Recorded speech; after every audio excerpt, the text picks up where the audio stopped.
tarde, começa mais o 5º podcast Fala DDC. E hoje o tema vai ser um tema bastante importante. Nós vamos falar sobre violência, com abordagem racismo.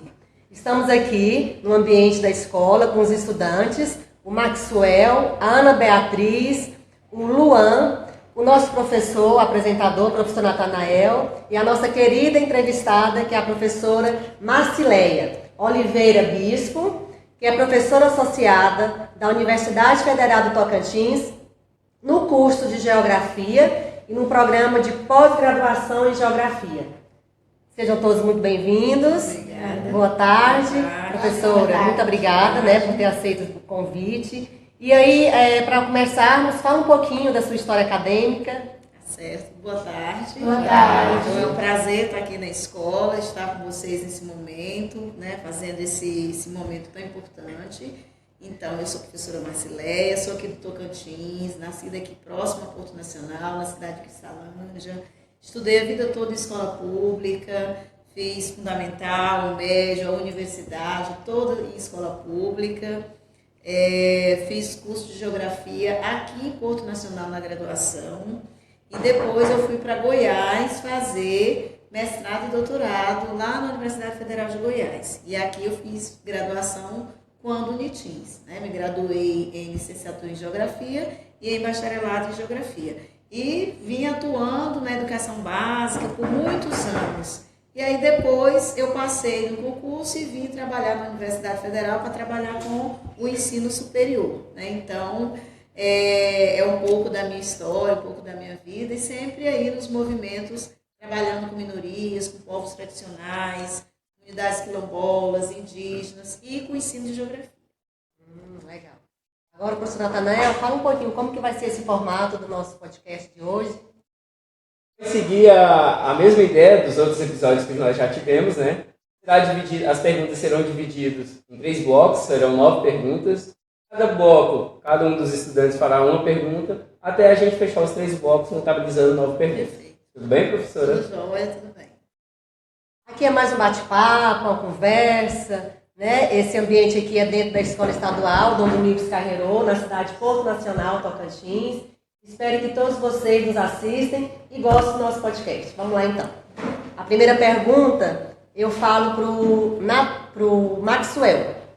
Boa tarde. Boa tarde, tudo bom, Marcelo? Tudo jóia. O que é o racismo? Olha, o racismo, ele é uma tendência ideológica, que surge em que uma nação, ela se considera superior à outra. E aí, nesse sentido, ao se considerar superior à outra, ela acaba se achando que tem uma supremacia, que ela é melhor em todos os aspectos, não só socialmente, mas sobretudo fisicamente, Então ela se declara como sendo uma nação superior às demais. E quando a gente fala do racismo, a gente não pode deixar de falar de preconceito e discriminação, porque os 3 caminham juntos praticamente. Então o racismo, uma nação se acha superior a uma outra nação, e isso leva ao quê? A preconceito. Preconceito contra quem? Contra as nações em que aquela nação se diz superior e emite opiniões que são opiniões pejorativas, opiniões ruins, sobre aquela outra nação ou sobre o indivíduo, e que leva a quê? Que leva a discriminação, porque a discriminação é quando eu faço o ato, a ação. Então o racismo, o preconceito e a discriminação, infelizmente, eles caminham juntos. E quando a gente fala no racismo, não tem como deixar de falar de preconceito e discriminação.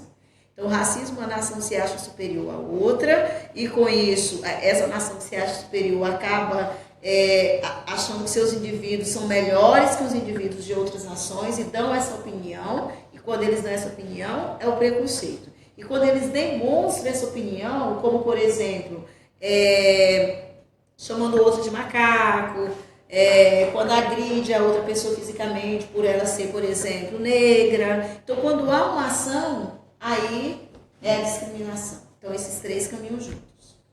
Muito bem.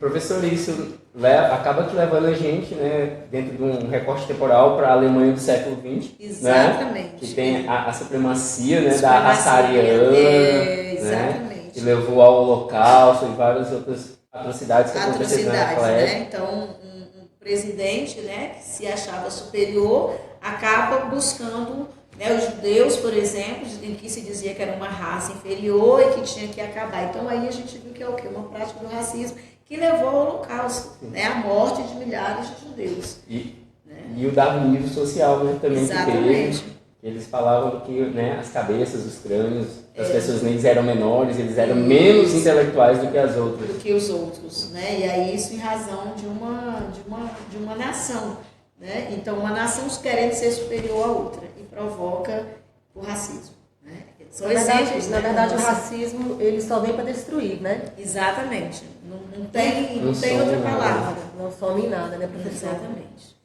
Muito bem, agora a próxima pergunta, Ana Beatriz. Boa tarde. Boa tarde, Ana Beatriz. Qual a diferença entre o negro e o preto? Olha, negro e preto.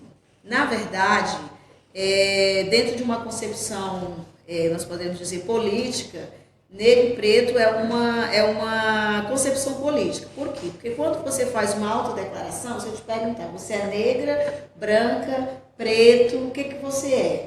Aí você vai dizer, olha, eu sou branca. Então você está se autodeclarando branca. Professor Natan, você é o quê? Negro, preto ou branco? Ele vai dizer, eu sou negro. Então ele está se autodeclarando. Então quando a gente pergunta qual é a diferença de negro e preto, a gente tem que olhar para os movimentos sociais. Os movimentos sociais que trabalham contra o racismo, que trabalham com esse movimento. Então, veja só, lá na década de 70, lá nos Estados Unidos, quando o movimento negro se intensificou, aqui no Brasil, quando o movimento negro se intensifica, principalmente com alguns autores bem mais dessa década de 70 e 80, eles preferem usar a palavra negro. Mas a juventude, o pessoal mais jovem que está aí na luta do movimento contra o racismo, eles preferem usar a palavra preto. Então, a questão de usar o negro ou o preto está correto. Se você usa negro, se você usa preto, está correto. O que, no meu entendimento, o que diferencia mais é uma questão de geração que usa. Se você pegar alguns autores intelectuais no Brasil, não sei se é Evaristo, por exemplo, né, que é da década de 70, ela vai falar em negros. Se você pegar o movimento mais jovem, o movimento negro, as pessoas mais jovens, eles vão se considerar pretos. E aí, se você vai lá para o IBGE ele vai dizer o quê?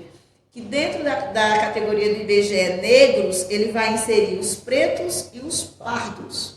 Tá? Então, quando o IBGE passa na sua casa, você é o quê? Negro, preto, pardo, branco. Aí você coloca, é pardo. Então, para o IBGE, essa autodeclaração de pardo e preto está dentro desse grupo de negros. Então, negro e preto estão corretos. A minha definição que muda isso é uma questão de geração, que usa do movimento, e também é uma questão política, porque eu me identifico como negra, mas eu sou preta, sou do grupo de preto, que estou ali dentro do grupo de negros, tá? Então, se você usar um ou outro, está correto também. Eu lembro que ao final do ano passado, o ENAPED foi ENAPED. No final do ano passado a gente estava lá, né? Aí eu topei com a professora, né? Que era muito grande lá, muita gente. Aí a gente falando alguma coisa sobre, né, a questão racial. Aí eu falei, professora, nós, pardos, autodeclarados pardos, né, fica nesse limbo, né, que a gente não é nem branco e nem preto, né. Aí a professora, não, Natan, mas aí o pardo foi só uma questão de classificação do IBGE. A gente é contabilizado, todo mundo que é pardo é contabilizado como preto no Brasil. Isso. Por isso que a gente é o maior país negro fora da África. Fora da África. Né? Fora do continente africano, nós somos o país mais negro. E a classificação de pardo ainda tem uma questão mais grave ainda. Por quê?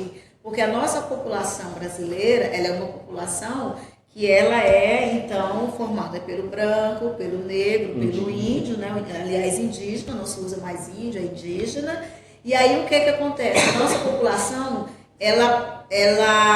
grande parte da nossa população não se declarava negra, mas se declara pardo, grande parte se declara pardo, por quê? Porque isso é um processo histórico de embranquecimento da população. Como a gente tem um passado histórico, mas às vezes a gente não aceita esse passado histórico afrodescendente, aí você se declara, eu não sou preto, eu não sou negra, eu sou parda, mas eu também não sou branca. Mas o pardo é o quê? É o tentar um embranquecimento. Então é uma questão ainda mais política ainda, que é mais complexa. que nós não vamos discutir agora, tá? Nos próximos podcasts. Deixa eu ver o próximo. Luan, você? Quem é o negro no Brasil? É difícil de dizer quem é o negro do Brasil. Por quê? Porque para você dizer quem é o negro do Brasil, tantos antropólogos, alguns sociólogos também vão dizer isso, você tem que se autodeclarar. Então eu não posso dizer você é negra, você é negra. Você é negra? Eu posso te perguntar, você é negra? Se você disser que sim, aí eu vou dizer então que você é negra. Então a questão de quem é o negro no Brasil é uma questão complicada, porque é uma questão política também de se assumir, de se autodeclarar. Lembrando que é aquilo que o professor Nathan colocou, o IBGE aponta que negros no Brasil são mais de 56% da população brasileira é negra. Porque ele junta, quando ele faz o censo, pretos e pardos são negros. Então nós somos mais de 56% de pessoas que se autodeclaram negros no Brasil. Então eu não posso dizer para você quem é o negro no Brasil. Por quê? Porque primeiro a pessoa tem que se autodeclarar negro. Aí eu vou saber que ele é negro. Então eu uso muito isso. Pode ser que tenha outros conceitos, outros intelectuais, outros autores que vão te dizer, o negro é aquele que veio, é afrodescendente, né, que tem toda uma aparência física. Se você olhar para mim, eu vou te dizer, eu tenho uma aparência física negra. Mas eu posso ter uma pessoa branca aqui que talvez, né, Ana Beatriz, por exemplo, você se considere branca, mas talvez biologicamente seu DNA tem fenótipo afrodescendente de negros, no seu fenótipo, lá biologicamente. Então eu não posso dizer, mas aí isso é uma outra questão mais complicada também, que a gente não vai entrar em detalhes, que é uma discussão muito complicada, mas que a gente não vai entrar em detalhe, mas biologicamente você pode ter o gene, entendeu? Mas isso é uma discussão muito complicada e que a gente não vai entrar agora. Então, quem é o negro no Brasil? Depende, é uma questão política e se você se autodeclara.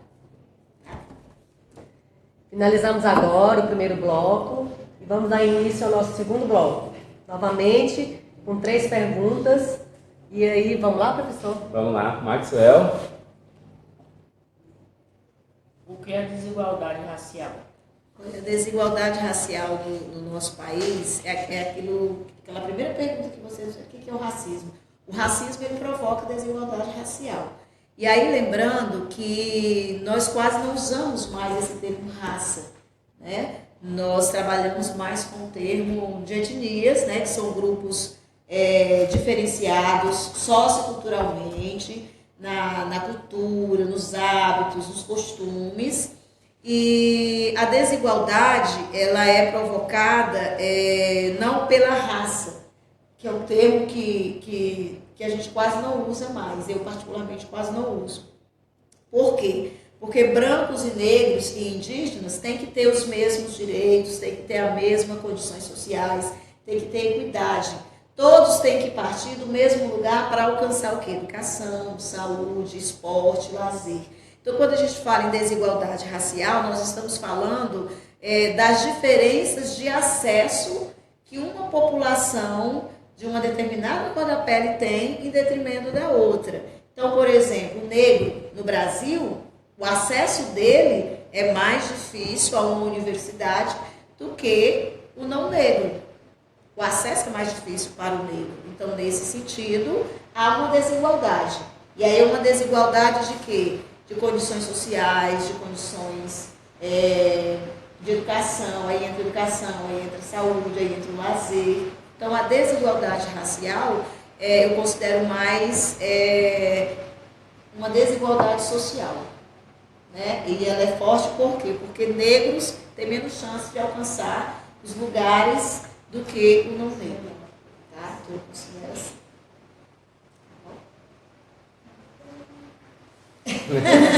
Beatriz. O que são as ações afirmativas? As ações afirmativas são políticas sociais que foram criadas justamente para tentar o quê? Fazer diminuir essa desigualdade. O Maxwell acabou de perguntar. Então, são políticas sociais. Nós podemos colocar o que como política social? As bolsas. Vocês recebem alguma bolsa na escola? Se alguém recebeu uma bolsa na escola, vamos aquele pé de meia do governo federal agora para o aluno do ensino médio. É um auxílio, é uma bolsa. Isso é uma ação afirmativa. Então, são políticas sociais que os governos têm que criar para as populações que têm menos acesso à educação, à saúde, à moradia, ao lazer. Tem os mesmos direitos, né, para que as pessoas tenham os mesmos direitos. Porque nós sabemos que nem todos têm a mesma condição de vida. Por quê? Porque tem desigualdade. Então, o governo, ele cria essas políticas e ele criou porque houve uma demanda, e essa demanda foi dos grupos sociais, das pessoas da sociedade, de negros, de indígenas, de favelados, que brigaram para que houvesse essas demandas. Então, essas demandas foram criadas. Quais são elas? As bolsas, os auxílios, as cotas raciais, agora o pé de meia, o Bolsa Família. Todos esses programas, eles são ações afirmativas, tá? Agora, as cotas é um tipo de ação afirmativa também, as cotas raciais, né? Ela é um tipo de ação. E tudo isso para quê? Para tentar reduzir essa desigualdade. Que é um direito, por quê? Porque são populações que a vida toda foram marginalizadas, estão à margem desse processo, não tem todas as condições que o não negro, né? Ou o não indígena, então tem que ter essas políticas sociais. Eu brigo por elas. Vamos lá, Luan? A sua pergunta? Somente as cotas raciais são o suficiente para a reparação histórica? Não são. As cotas raciais, elas não são suficientes, mas elas são necessárias, tá? Então, elas são importantíssimas, as cotas raciais, para que as pessoas possam ter mais acesso, o negro tenha mais acesso, a população carente tenha mais acesso. Então, você vai fazer o vestibular na UFT, por exemplo, aí eu vou fazer, né, a divulgação da minha casa, que é a UFT. Se você for para a UFT, você vai fazer o vestibular, lá vai ter as cotas. Se você é estudante de escola pública, se você tem renda familiar de até um salário mínimo ou de 3 salários mínimos, se você se autodeclara negro, se você se autodeclara indígena. Então, as cotas servem para isso. Em concursos públicos também se usa as cotas raciais. Então, vai ter um concurso vamos pegar aí um maior. Para a escola não é tanto, né? Porque não tem as cotas para professor. Mas vamos pegar uma cota aí para o Ministério Público. Aí cria-se lá uma cota. Autos declarados negros. Aí você vai na cota de negros. Só que depois se passa no processo e faz tudo. Aí depois vou ter uma banca, que ela vai fazer uma banca de identificação, que ela vai, através da sua autodeclaração e de alguns elementos, você vai passar por essa banca para realmente comprovar se você é negro, se você é indígena. Então, as cotas raciais, elas não são suficientes, mas elas são necessárias, elas precisam acontecer para que a gente consiga diminuir o quê? A desigualdade. Tá? Certo. Finalizamos agora o segundo bloco, partiremos agora para o terceiro bloco. Olá, Maxwell. Na sua visão, qual a importância da representatividade para as crianças negras? Isso é importantíssimo, representatividade para crianças negras. Semana passada, dia 19, eu estive lá no Instituto Federal, justamente numa mesa redonda, em que tinham diversos outros professores, outras pessoas, e que a gente estava falando justamente desse tema, a representatividade negra, só que no ensino superior, né? Então, qual é a importância da representatividade para a criança? É para que ela se identifique, para que ela saiba que ela tem ali, naquela representação, que seja de um professor, que seja de um pai, de uma mãe, de um prefeito na cidade, por exemplo, negros, e que ele se reconheça e que saiba que ele também consegue alcançar tudo aquilo que o outro conseguiu. Então, por exemplo, novelas, vamos pegar a novela que vocês assistem, né? Vamos ver por aí, ou filmes infantis. Hoje, vocês já conseguem ver mais filmes infantis e novelas com pessoas negras, né, ali. Mas antes, eram uma ou duas pessoas que trabalhavam nas novelas, que faziam esse papel em novelas.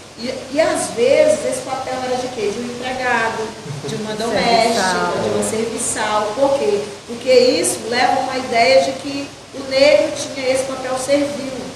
E a gente sabe que não é. Então, por isso que os negros precisam ocupar o espaço. Quando a gente ocupa o espaço, a gente cria representatividade para quem? Para as crianças. Aí eu falo lá na universidade, eu sou professora na universidade e eu trabalho com adultos. Eu sou mulher e sou negra. Então eu busco dar essa representatividade para quê? Para outros jovens, para os meus alunos, para outras crianças, para que eles me vejam uma condição de que todos eles são capazes e que todos podem chegar aonde tem um professor ou uma professora negra na universidade no ensino de aula. Tá? Pra vocês terem uma ideia, nós da Geografia criamos um grupo chamado Rede de Professores Negros e Negras no Brasil, da Geografia. Nós temos um grupo de WhatsApp de quase 500 pessoas nesse grupo de WhatsApp, são professores de universidades de todo o Brasil, alunos de mestrado e doutorado e de graduação que fazem parte desse grupo. É a rede de professores e professoras negras do Brasil. Essa rede, ela está presente em todos os eventos da Geografia. Depois que a gente formou, criou, todo evento da Geografia a gente se faz presente, a gente reúne, nós discutimos os nossos temas, nós montamos mesas de discussões com este tema, o negro e a negra no Brasil. Então isso é o quê? Isso é uma forma de representatividade, de buscar a nossa representatividade para as crianças, para os jovens e para os alunos. Tá? Legal. Próxima pergunta. Como trazer um melhor entendimento do racismo reverso utilizados pelos brancos? Pois é. Para mim não existe racismo reverso. Para mim não existe. Por quê? Porque o branco, ele não sofreu um processo histórico de desigualdade, ele não sofreu um processo histórico de enfrentamento de uma realidade. Quem sofreu esse processo? Foi o negro. Quem sofre esse processo hoje também? É o indígena.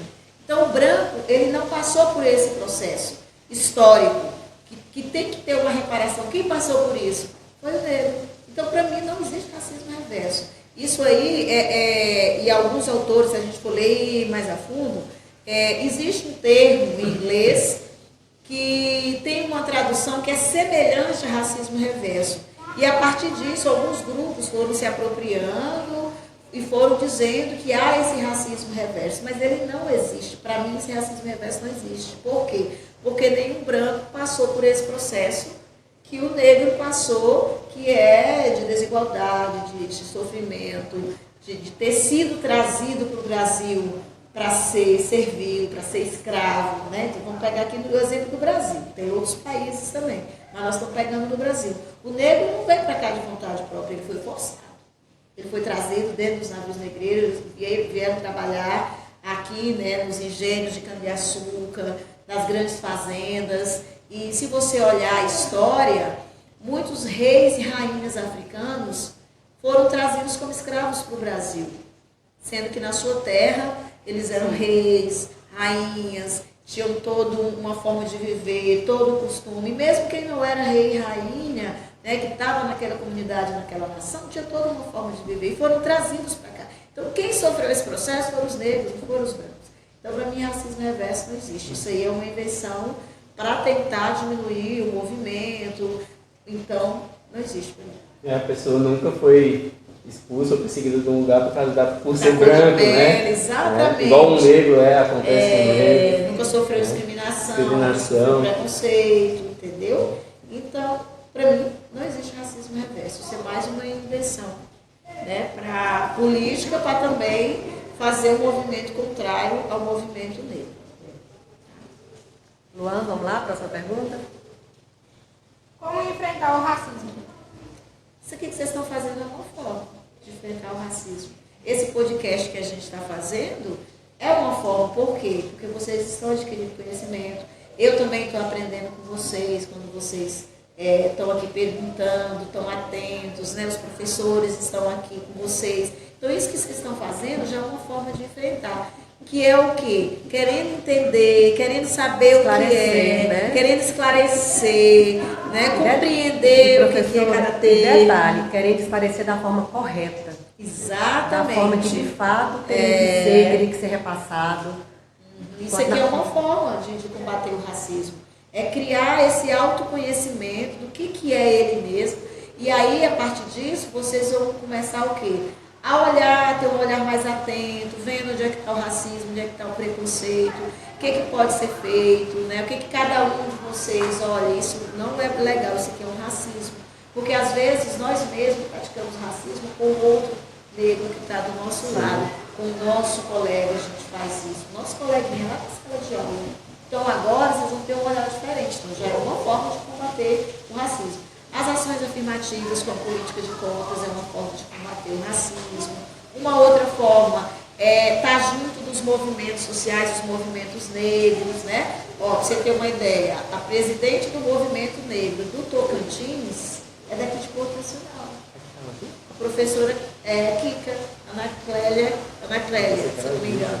Ela é a presidente do movimento negro do Tocantins. E é daqui de Porto. Está sendo professora lá na nossa universidade. Né? Ela também estava presente na mesa que eu estava semana passada. Né? E ela estava lá no Rio de Janeiro, no fórum, né?